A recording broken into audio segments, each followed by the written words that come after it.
Welcome to the second lesson of the fifth module, which is on bending of beams part 2. In fact, in the last lesson of this particular module, we have discussed some aspects of the bending of beams. We have introduced what is meant by beam, and then we have introduced the concept of shear force and bending moment. Now, in this particular lesson, we are going to look into the relationship of shear force and bending moment with the different types of loadings as we will go along. Well, then once this particular lesson is completed, if someone goes through this particular lesson, one should be able to understand the relationship between different types of loads and the stress resultants, which are shear force and bending moment. And if you remember, last time we had introduced and we had discussed the aspects of shear force and bending moment, and these quantities we call as stress resultants. Also, one should be able to evaluate reactive forces, the shear force and bending moment at any point in the beam for different kinds of loading, or in the length of the beam at any section we will be in a position to evaluate the shear force and the bending moment once we go through this particular lesson.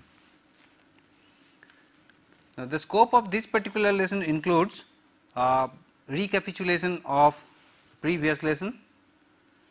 Now, establishment of the relationship between loads, and when we mean loads, the different kinds of loads, it could be uniformly distributed load, it could be concentrated load, or it could be concentrated moment, and the relationship of these loads with shear force and bending moment, and thereby we will look into various aspects of it. And this lesson includes examples for evaluation of reactive forces, shear force and bending moment for different beams under different loading conditions. So, this is the scope of this particular lesson. Now, let us look into the answers of the questions which were posed last time. Now, what is the difference between a bar and a beam? Now, in the last lesson we have discussed the concept of beam, and if you remember, as we said, that when a member is subjected to loads in its transverse direction, which is perpendicular to the axis of the member, we have designated those members as the beam. So, members subjected to loads transverse to the axis and are termed as beam, and the members are subjected to forces or moments having their vectors perpendicular to the axis of the member. And this is what is different from the bars. Bars are subjected to forces or moments having their vectors along the axis of the member. Now, if you remember that when we discussed about the axially loaded members, in which if this is the member and this is the member axis, then the force was acting in the direction of along the axis of the member, and this we have called as the axial force. Consequently, we have seen that if a bar is subjected to a twisting moment which is about the axis perpendicular to the cross section of the bar is the twisting moment, and then the direction of this vector direction of this twisting moment is along the axis of this bar. Whereas, in case of members which are designated as beams, there the loads are acting in the transverse direction which is perpendicular to the axis of the member.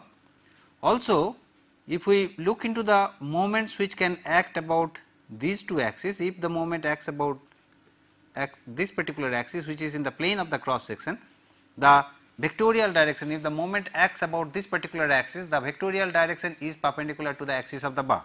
Again, if the moment acts about the vertical axis, then also the vectorial notation of this particular moment is perpendicular to the axis of the bar. So, the member which is subjected to the loads or the moments, the vectorial notation of which is perpendicular to the axis of the bar, normally we designate those as beams. So, this is the difference between the bar and the beam. Now, what are the different types of supports that are used in beams? Now, this aspect we had looked last time.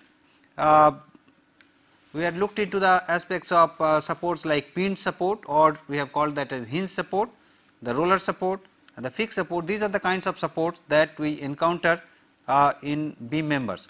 Now, these are the types of beams which we have discussed. The first one is of pinned category or hinged category, and in a diagrammatic notation we generally indicate this kind of diagram.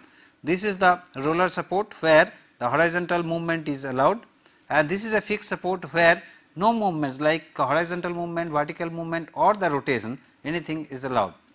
Here the vertical movement and the horizontal movement is restricted, but the rotation is allowed. Here the horizontal movement is allowed, the vertical movement is restricted and the rotation also is allowed, and here all three quantities are restricted. Now, if we look into the part of this hinge type of connection, here if you look into, you see that when this is a part of the beam, when it is loaded, it is undergoing rotation. If we call this is the axis of the bar, then with reference to this original axis it is undergoing rotation, whereas this particular point which was originally at this position remains here. That means no horizontal or vertical movement is allowed, but the rotation is allowed. So, this is hinge type of connections or support. If we look into a support which is a roller kind of a support, where under the action of the load, as you can see, it moves in the horizontal direction, it cannot move in the vertical direction, but it can have the rotation as well. Please note over here, it moves in the horizontal direction as well as it has the rotation. Now, here if you look into that, with respect to the original position of the beam, it is having rotation in its from original position, it has moved. So, in the horizontal direction it has movement, if we call this as delta horizontal, we have rotation theta, but the vertical movement is restricted for the roller joint. So, if you note it over here, you see that we have movement in the horizontal direction as well as the rotation. Well, so these are the different kinds of supports that we encounter, and the last question which we had was, what is the sign convention for shear force, bending moment and axial force? Now, this aspect we have discussed last time, that normally for the shear force and bending moment, when we compute at any cross section of the beam, we must plot these shear force and bending moment with proper sign or place them with an appropriate sign, and this sign convention can be of different types. Now, the sign conventions which we will be following over here based on the initial sign conventions as we have looked into in the stress diagram. Let us look into that aspect. Now, here if you remember that when we dealt with the stresses, there we on an element, if we look into a two dimensional element of a rectangular configuration or a square configuration. Now, here the stress resultant acts in the positive x direction, and that we have called as positive. Now, here the shear which is positive is a positive y direction, and on this phase, so this we have called as a positive phase, where axial force is positive in the positive x direction, shear force is positive in the positive y direction. Now, on the negative phase, the axial force is acting towards the negative x direction and the shear force is acting in the negative y direction. So, to keep a parity with this, here the convention which we have used is the shear force on this right hand side. Supposing this is a part of the beam, if we call dx is the length which is taken out from a beam of length dx. Now, on this the shear force which is on the right face is acting upwards, moment which is anti-clockwise, they are positive, and axial force which is directed towards the x direction, they are positive, and the reverse are acting on the left hand support. So, these are the positive convention, and reverse of that is the negative convention. So, these are the sign convention which we will be following, in fact right through the discussions as we will go along for different lessons and modules. We will go by these particular conventions, and this convention in fact we have used in the evaluation of the stresses in at a point when we have discussed with respect to the axial stress. Well, now that as I have told you last time that the basic objective of this kind of analysis on beams, when a beam is subjected to the transverse loads, finally we like to evaluate that what is the stress this particular member is undergoing because of such loading and what is the deformation in the member. Now, to know precisely that what is the stress level at any point and along the length of the beam, we need to know how these two quantities, the stress resultant, the shear force, the axial force and the bending moment, how they are varying at a different cross section along the length of the beam based on the loadings it is subjected to. Now, to do that, let us look into some of the aspects of that, how different kinds of loads can be related with the stress resultant quantities, which are nothing but the shear force and the bending moment. Now, if we consider a small segment of the beam, let us say that we have a beam over here which is supported at this particular end, and we like to take a small segment out of it which is of length dx. So, this particular segment is drawn over here. Now, this particular segment on its sides are given the positive shear force and the positive bending moment. Here it is in the opposite direction. Now, if we, and also it is subjected to uniformly distributed load of intensity Q per unit length. Now, if we write down the equilibrium of the vertical forces, then we get that V plus dV, which is acting upwards in the positive direction, V plus dV minus the force which is acting on the left hand side which is downwards, which is negative V. Q is the load per unit length. So, over the length dx, it will be Q times dx, is again acting downwards, which is negative. So, this is equals to 0. Now, this particular expression gives us that dV dx is equals to Q. Now, the meaning of this particular expression is that slope of the shear force is equals to the load Q. Now, if you look into this particular expression, that if this particular term Q is equals to 0, then dV dx equals to 0, and if dV dx equals to 0, then the shear force gives us a constant value. So, wherever in a beam, if we do not have any load, then if we like to compute shear force in over that particular portion, then the shear force will be constant over that region where there is no load. So, this is what is being interpreted from this equation, that if dV dx is equals to 0, then the shear force is constant in that particular portion of the beam. Now, if the Q is uniformly distributed over the length of the beam or a portion of the beam which we are considering, then dV dx also is equals to Q, which is constant. Now, if we integrate it, then we get V, which is varying linearly over that particular portion. So, if we have Q which is constant or uniform over the portion, then dV dx is constant, and consequently the shear force will be varying linearly in that part of the beam. So, this is what we get from this particular diagram. Now, supposing if we take the moment of all these forces with respect to this left edge, then what we get? If we take the moment of all the forces with respect to the left edge of the beam, then we have this m plus dm, which is in an anticlockwise direction, if we consider that as positive. Then on the right hand side we have v plus dv times the distance dx is the moment. So, v plus dv dx, which is also causing anticlockwise moment, which is positive, minus on the left hand side we have clockwise moment, which is minus m, and the load q over the length dx is causing again a clockwise moment with respect to the left face, which is q times dx is the total load times half the distance, which is dx by 2. So, this gives us the moment equilibrium, and if we eliminate the terms which is the product of the small quantities dV dx q dx square by 2 kind of a thing, then we have this m gets cancelled. So, here we are left with dm plus v times dx. So, this is equals to 0, rest of the terms gets cancelled out. Now, from this we get that dm dx is equals to minus v. Now, this expression tells us that the rate of change of the moment is equals to the negative of the shear force along the length of the beam. That means, along the length of the beam, when they are subjected to uniformly distributed load, if we take any cross section, the rate of change of the moment will be the negative of the shear force. So, this is an important information which will be useful as we will go along in the subsequent lesson.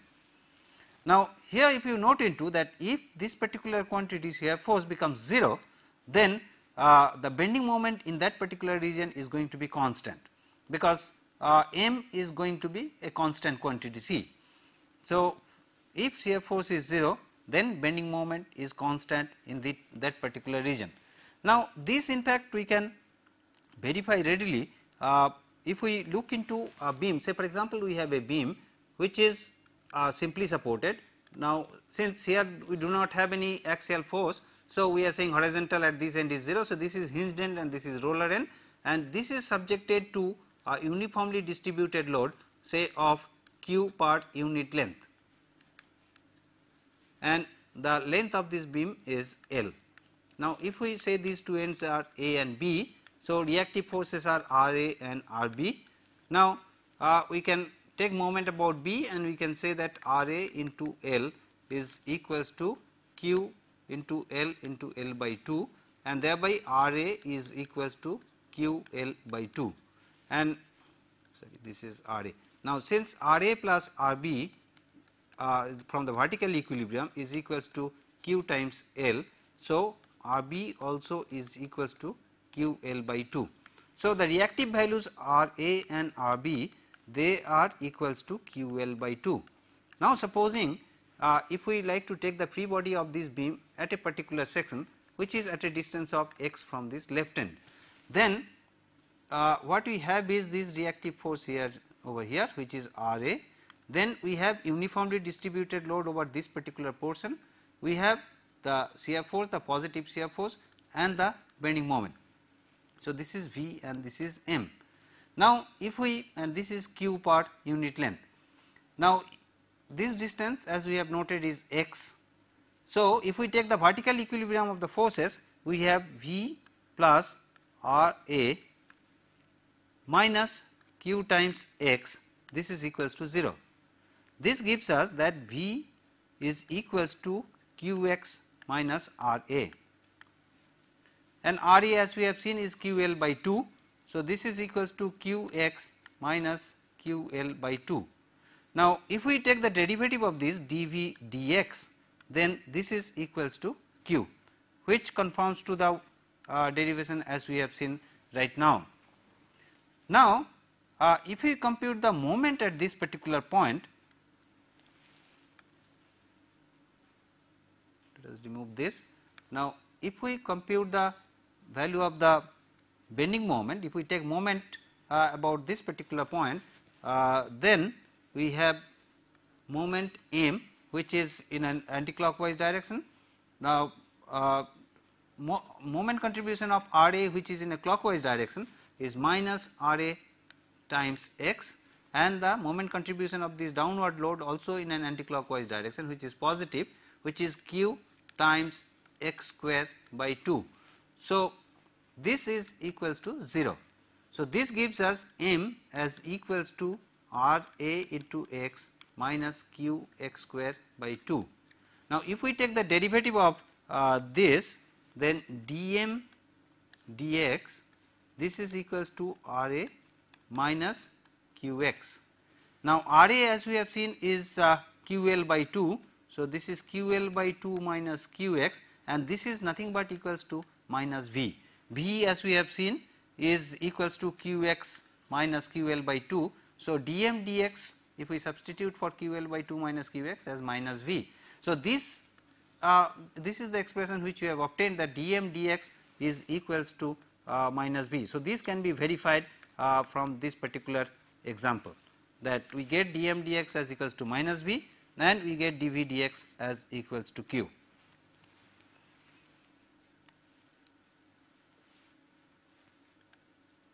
Now, let us look into that if the beam segment is subjected to a concentrated load.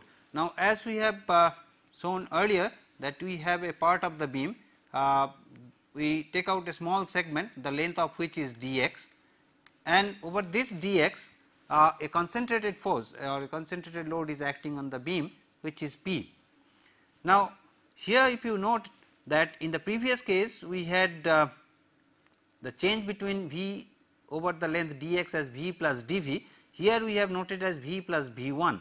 Now, in the previous case we had uniformly distributed load over the small segment, so the variation was comparatively less, but in this particular case we have a concentrated load acting at the on the beam at that particular point, and the changeover from the left of the beam to the right of the that concentrated load, from the left to the right there is a drastic change, and that is why since there is a finite change we have designated the right hand shear by a change over a finite value.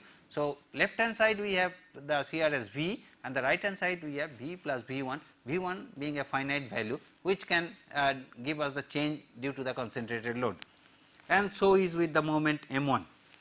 Now, if we take the equilibrium of the vertical forces, then what we get is that B plus V1 which is acting in the upward direction minus V which is acting in the downward direction minus P again is acting in the downward direction. So, this is equals to 0.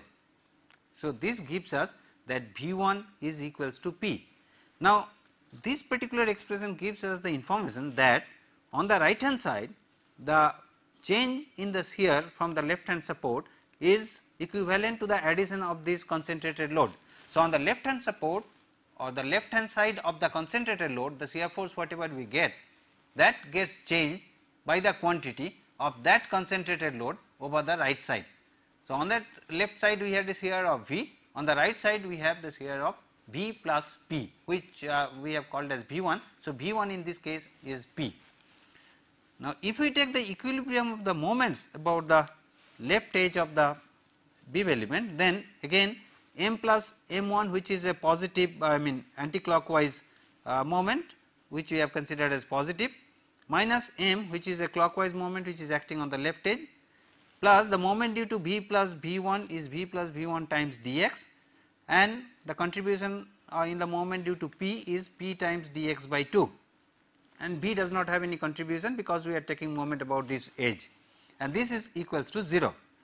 Now, this gives us that moment M1 after cancelling the terms, we get that M1 is equals to P times dx by 2 plus minus V times dx minus V1 times dx. Now, these quantities dx being small, so there is not going to be significant change of moment at the point of the concentrated load between the left hand side of the load and the right hand side of the load. So, if we compute, when we compute the bending moment at different points along the length of the beam, now if we compute the bending moment on the left side of the load and compute the bending moment on the immediately right side of the load, due to the concentrated load there will not be any change in the bending moment.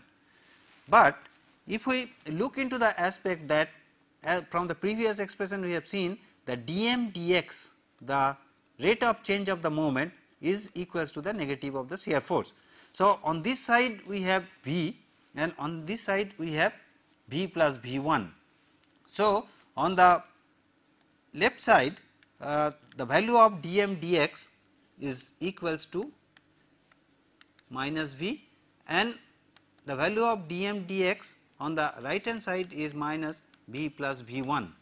Now, as we have seen V1 is equals to P, so this is equals to minus V minus P. So, you see there is a drastic change in the value of the rate of change of the moment from the left side of the concentrated load to the right side of the concentrated load. Now, on the left side of the concentrated load, the value of the dm dx whatever we have, on the right side there will be a difference of this minus P over the dm dx value on the left support. So, there will be a drastic change in the rate of change of the moment because of the concentrated load. So, this is an important observation. Now, many a times as we have seen that in a beam we can have a concentrated moment, again considering a small part of the beam which is of width dx, and in this patch we say that at this point there is a concentrated moment m0 which is acting over here. Now, again the positive shear and positive moment is indicated over here, and consequently the negative shear and the negative moment on this face. Now, if we take the equilibrium of vertical forces, then the equilibrium of the vertical forces gives us that V plus V1 minus V is equals to 0, which tells us that V1 is equals to 0. Now, the meaning of this that V1 equals to 0 is that along the length of the beam, if there is a concentrated moment, then there is no change in the shear force. So, along the length of the beam, whenever we come across a concentrated moment at a particular point, and if we are computing the shear force on the left of that concentrated moment and the right of the concentrated moment, we will find that there is no change in the shear force. Now, what happens to the bending moment? Now, if we take the equilibrium of the moments about the left edge of the beam element over here, then again we have this anticlockwise moment m plus m1, then we have the clockwise moment which is m, plus we have this anticlockwise moment which is m0, and then the moment contribution of this shear V plus V1 times dx, this is equals to 0. Sum of all the moments with respect to this left edge is equals to 0. Now, if we neglect the terms which are multiplied with the small quantity dx, then we can neglect this particular quantity and m gets cancelled with this. So, we are left with that m1 is equals to minus m0. So, this indicates that on the left hand side we had the moment m, on the right hand side of this particular small length dx we have m plus m1, and m is getting added with this value m1, where m1 is minus m0.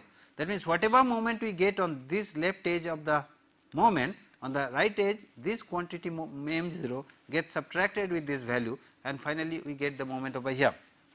So, at a point wherever we have a concentrated moment, then we find that there is no change in the shear force from the left to the right of that concentrated moment, whereas when we compute the bending moment on the left of the concentrated moment, whatever moment value we get, that again gets modified by the amount the concentrated moment is acting just immediately right of the concentrated moment. So, again this is an important observation which will be necessary when we will be computing the values of the shear force and the bending moment in the length of the member, and that is what we will look into now through the examples.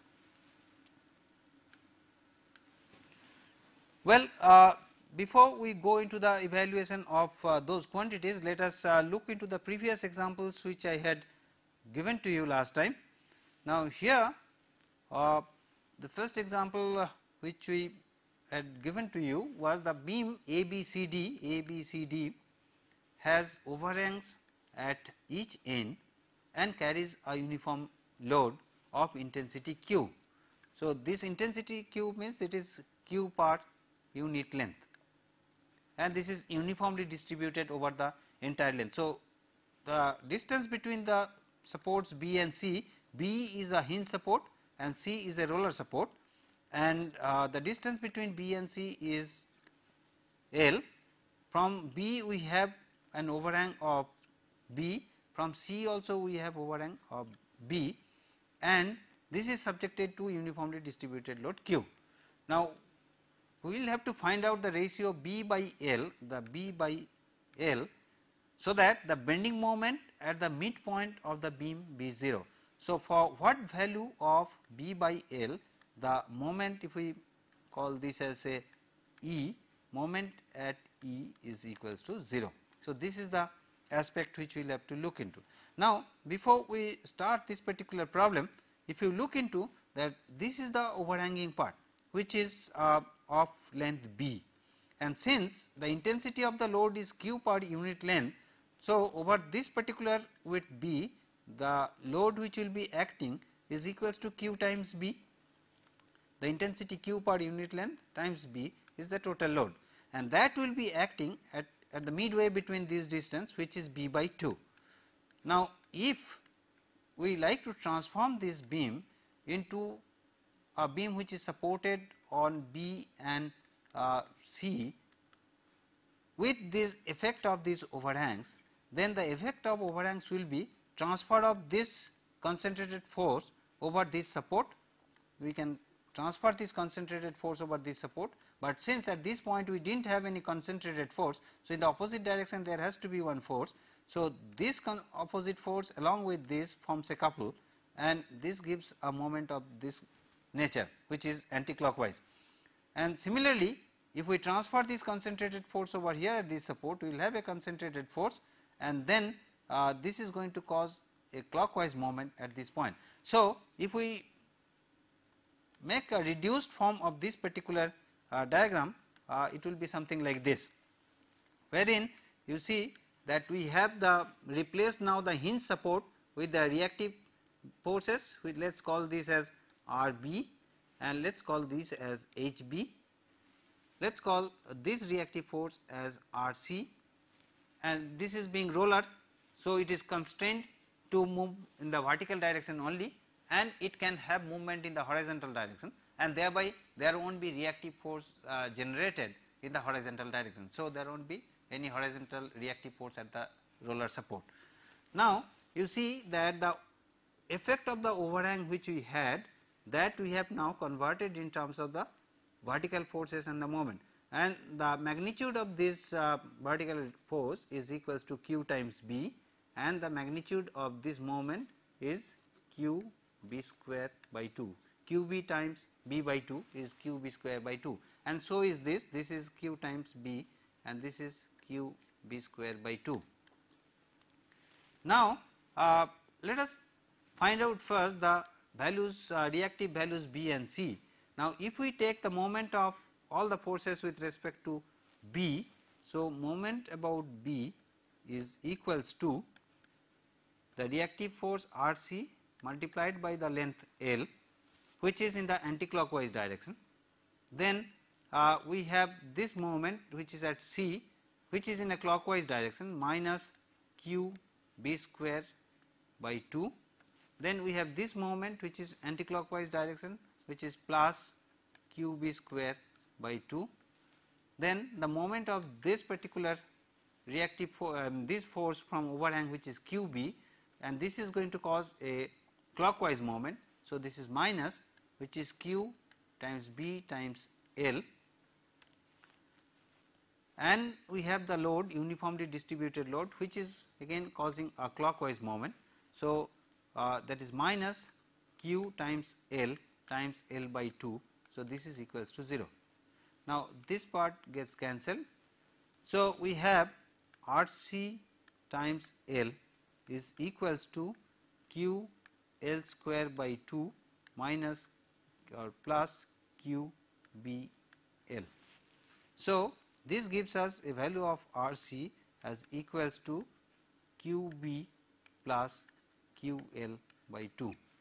Now, you can readily evaluate this value of RC from observation also. Now, this reactive force or the value Q B, which is acting at this support point, which is the effect from the overhang, gets transmitted directly to this support, which is Q B, and over a length of L we have uniformly distributed load Q per unit length. So, the total load is Q times L, and this being symmetric, half load goes here, half load comes here. So, which is Q L by 2.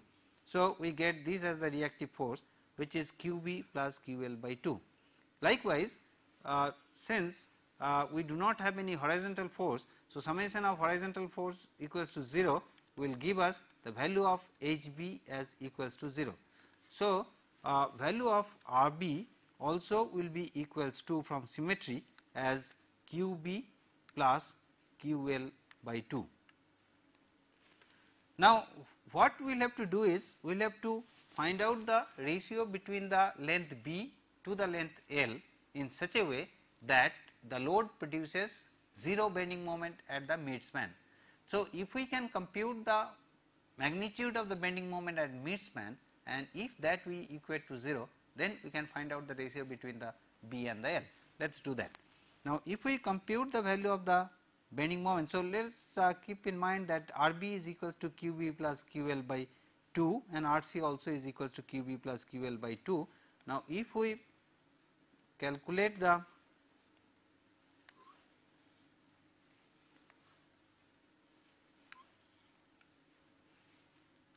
value of the bending moment at E.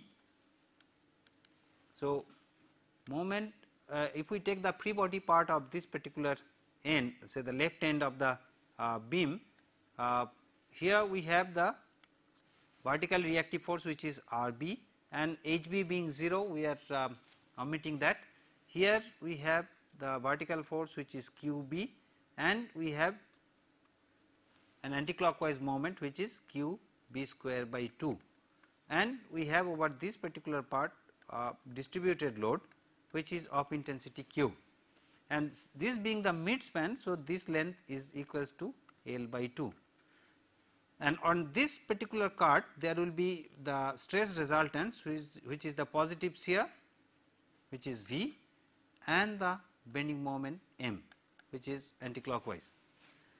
Now, if we take the moment of all the forces with respect to this particular midpoint, then we can write M which is anticlockwise moment, then RB is going to cause a clockwise moment. So, M minus RB times L by 2, and QB is going to cause again an anticlockwise moment. So, this is plus. So, Q times B times L by 2, and the uniformly distributed load also will be causing an anticlockwise moment. So, that is positive. So, that is Q times L by 2 times L by 4, half the distance, and we have this moment which is in an anticlockwise form which is Q B square by 2. So, these are the moments which we have, and this is equals to 0. Now, we have seen the value of RB is equals to QB plus QL by 2. So, if we substitute that, then we get the value of M minus RB is QB plus QL by 2 multiplied by L by 2. So, minus QBL by 2 minus QL square by 2, I mean L by 2 and QL by 2. So, QL square by 4 plus QBL by 2 plus QL square by 8 plus QB square by 2, this is equals to 0. Now, from here if you look into this term gets cancelled, and so M is equals to, now QL square by 4 negative and QL square by 8 positive. So, that gives us QL square by 8 negative. So, we get M minus QL square by 8 plus QB square by 2, this is equals to 0, and hence the moment value M is equals to QL square by 8 minus QB square by 2. The value of the moment is equals to QL square by 8 minus QB square by 2, and since the moment criteria is that moment has to be equals to 0. So, we write then QL square by 8 is equals to QB square by 2. So, Q gets cancelled, this is 4. So, we get B square by L square is equals to 1/4, or B by L should be equals to half. Now, we take the, I say plus minus, so we take the plus value because minus half has no meaning in this sense. So, B by L is equals to half. If we maintain this particular ratio, then the beam which we have seen where this is hinged and this is on roller with overhang of quantity B with uniformly distributed load will produce a 0 bending moment over here. So, but then the value of this particular part has to be equals to the half of this length. If this is L, this has to be L by 2. So, if you have this distribution, then the moment at this particular point will be equals to 0.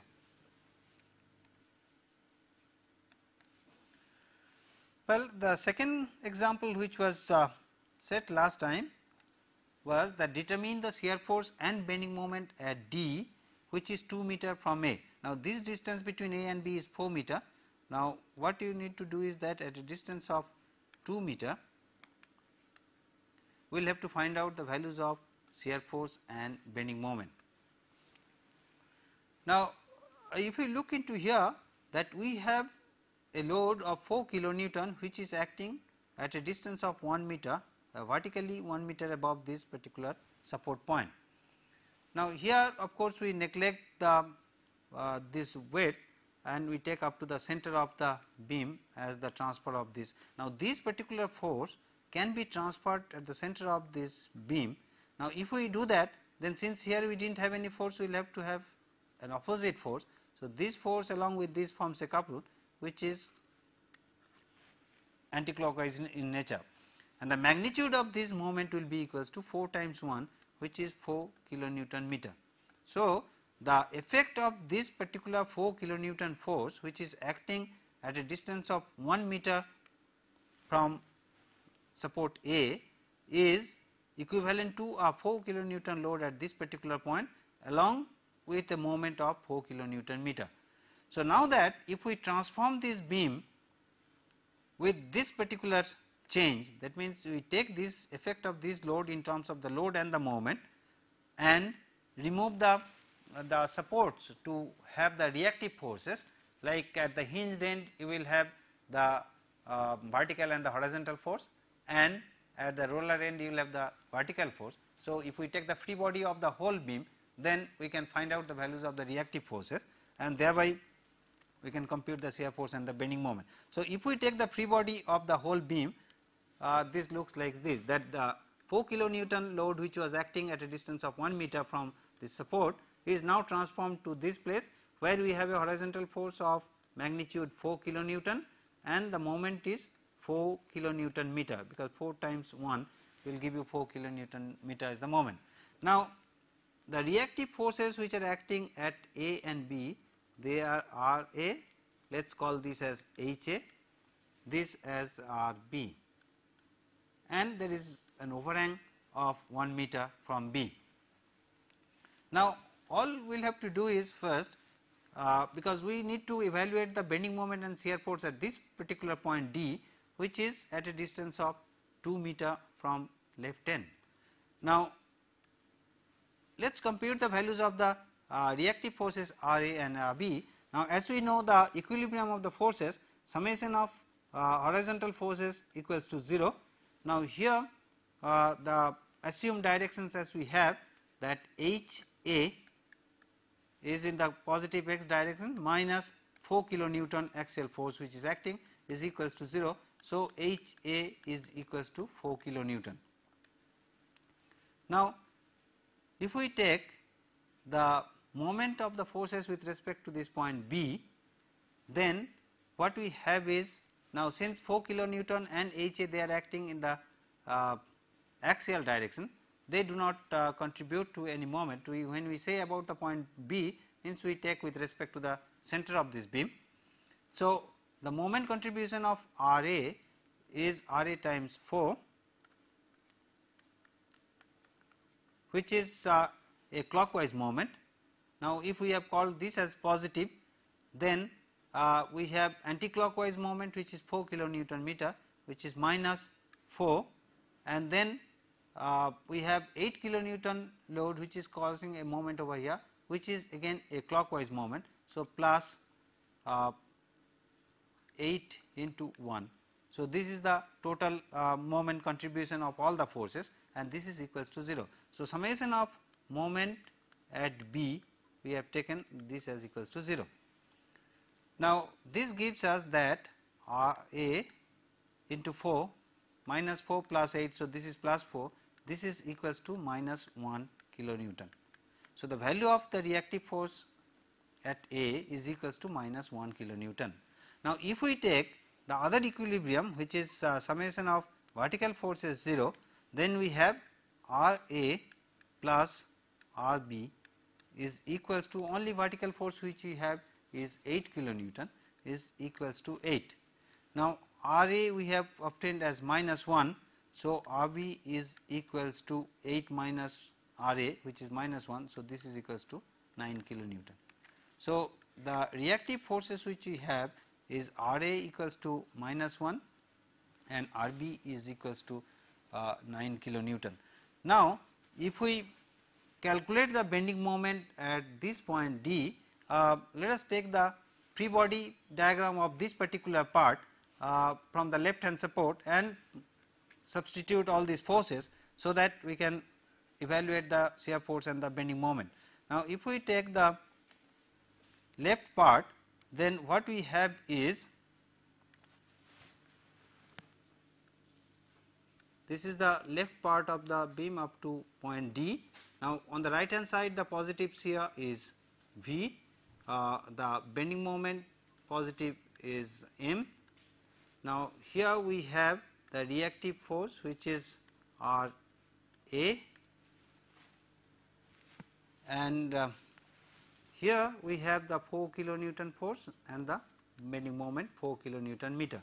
Now, if we take the vertical equilibrium of the forces, that means summation of vertical forces is equals to 0, which will give us the value of the shear. So, V, which is positive upwards, minus R A, this is equals to 0. Now, R A we have obtained as -1, so V is equals to minus 1.0 kilonewton. So, this is the shear force at this particular point. Now, if we take moment of all the forces with respect to this particular point at the midpoint, which is D. So, moment at D, which is anticlockwise, then the contribution of the reactive forces R A, again it is in a clockwise. So, minus R A times the distance, which is 2 meters from point A, and we have this moment 4 kilonewton meter, which is again in anticlockwise. So, it is in line with M D. So, this is positive 4 kilonewton meter. So, this is equals to 0. Now, the value of R A we have obtained as -1. So, this is moment at D. So, -1 times 2 to the plus 2 plus 4, this is equals to 0. So, moment at D is equals to -6 kilonewton meter. Now, interestingly, if you look into the values of the shear force and the bending moment as we have obtained at this particular point, shows us that V is equals to negative 1 kilonewton and moment as -6 kilonewton meter. Now, this indicates that the direction of the shear force, as we have assumed at this particular cross section, is on the opposite direction, and hence the values, the magnitude of the shear at this particular point is 1 kilonewton and magnitude of the bending moment at this point is 6 kilonewton meter. Well, let us look into another example problem.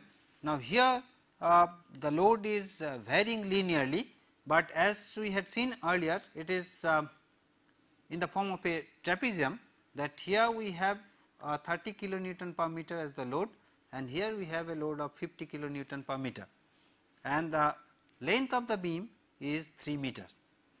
So, this is point A, which is hinged, and as you know, at the hinged point we will have vertical reaction and the horizontal reaction, and this is a roller end wherein we will have the vertical reaction only. Now, what you need to do is that calculate the support reactions, shear force and bending moment at midpoint of the beam. So, you will have to find out the values of R A, H A, R B, and we will have to compute the value of the bending moment, which is at the center of this beam, which is at a distance of 1.5 meter from the left support or from the right support. Now, let us look into the free body diagram of this particular beam. Now, this is the free body diagram, wherein let us call this particular reactive force as R A, let us call this as H A, and this reactive force as R B, and the intensity of the load at this point is 30 kilonewton per meter. The intensity of the load here is 50 kilonewton per meter. Now, if we try to find out the bending moment and shear force at the midpoint, first let us find out the reactive forces R A, R B, H A. Now, if we take the equilibrium of the forces, summation of horizontal forces equals to 0, this gives us that HA is equals to 0, as there are no horizontal forces acting in the beam. So, the values of HA is equals to 0. Now, if we take the moment of all the forces with respect to say point A, then we can compute the reactive force RB. So, RB times 3 is the moment with respect to A, which is in an anti-clockwise direction.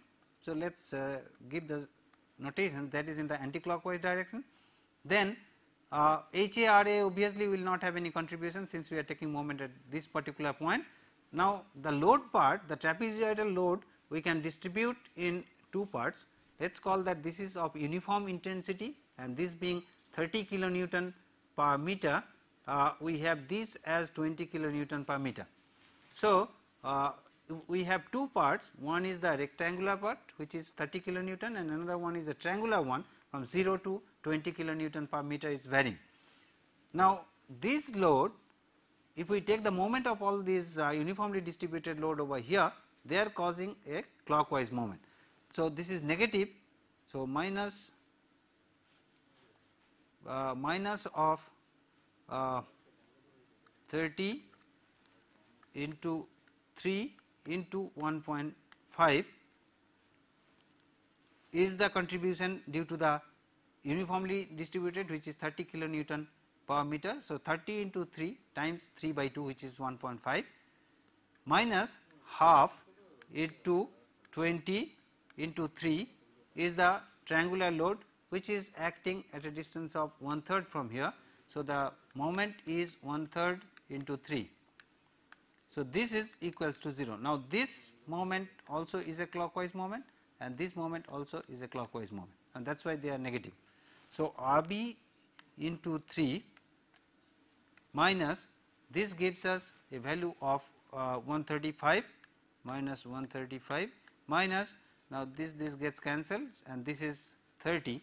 So, from here we get a value of RB, which is equals to 165 by 3 is equals to 55 kilonewton. So, if we take the vertical equilibrium, which is RA plus RB equals to the load, and the total load which is acting in this particular case, if we take the vertical equilibrium of the loads, so RA plus RB is equals to half 30 plus 50 times 3. So, this is 40 times 3, which is 120 kilonewton. This is the total vertical load that is acting on this particular beam, and RB being 55 kilonewton, RA is equals to 120 minus 55, which is equals to 65 kilonewton. So, these are the reactive values of this beam. RB is 55 kilonewton, RA is 65 kilonewton, and the value of HA is equals to 0. Now, if you compute the bending moment and shear force at this particular midpoint, then let us take the free body of that particular part, so that you can evaluate the value of the bending moment and the shear force readily. Now, here we have this particular beam, which is of distance 1.5 meter, because this is the at the midpoint we have the RA over here, and here we have the trapezoidal variation. Now, if you compute the value here, it comes as 40 kilonewton per meter, and this is 50 kilonewton per meter, and the positive shear is in this direction, positive bending is in this form. So, this is V and M. Now, if you compute the value of shear, so V plus RA minus half of 40 plus 50 into 1.5, this is the total load, this is equals to 0. So, V is equals to, as we have seen, the value of RA is equals to 65 kilonewton. So, this is minus 65 plus this is 45 times 1.5, which is 67.5. So, this is equals to 2.5 kilonewton. And if we compute the bending moment, if we take the moment of all the forces with respect to this, you will get moment of these forces with respect to, either we can take moment with respect to this or with respect to this with of all the forces, and the moment comes as equals to 45 kilonewton meter. So, at the mid span, because of this trapezoidally distributed load, you have the shear force as equals to 2.5 kilonewton and moment is equals to 45 kilonewton meter, and both are being positive. So, the directions assumed in the cross section there the right. Well, we have another example problem where a simply supported beam is loaded as shown. Determine the shear force and bending moment at cross section A and BB. Now, these cross sections A and BB which are shown, they are not any fixed point, but we can assume that they are at a distance of x from A, and this also we can call as a distance x from A.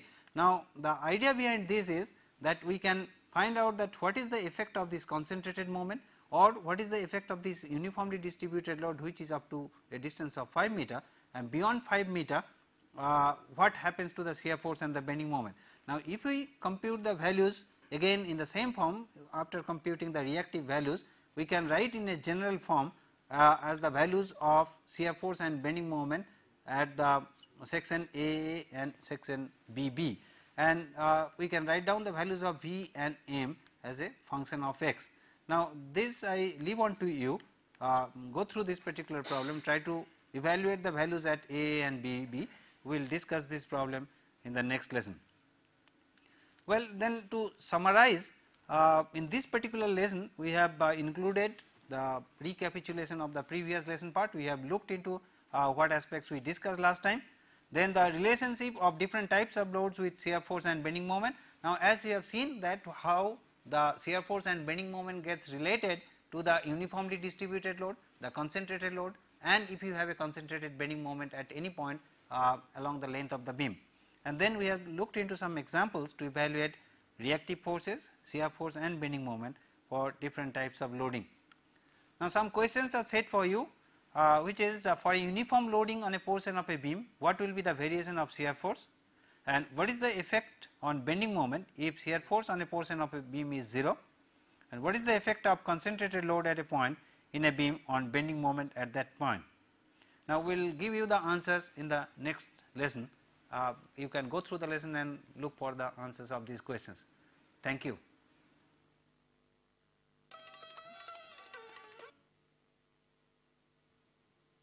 Welcome to the third lesson of the fifth module, which is on bending of beams part 3. In fact, in the last two modules or in the last two lessons, we have discussed some aspects of the bending of beams. We have looked into the concept of shear force and the bending moment. Now, in this particular lesson, we will see that how to evaluate the variation of shear force and bending moment along the length of the beam, and the related aspects will be discussed in this particular lesson.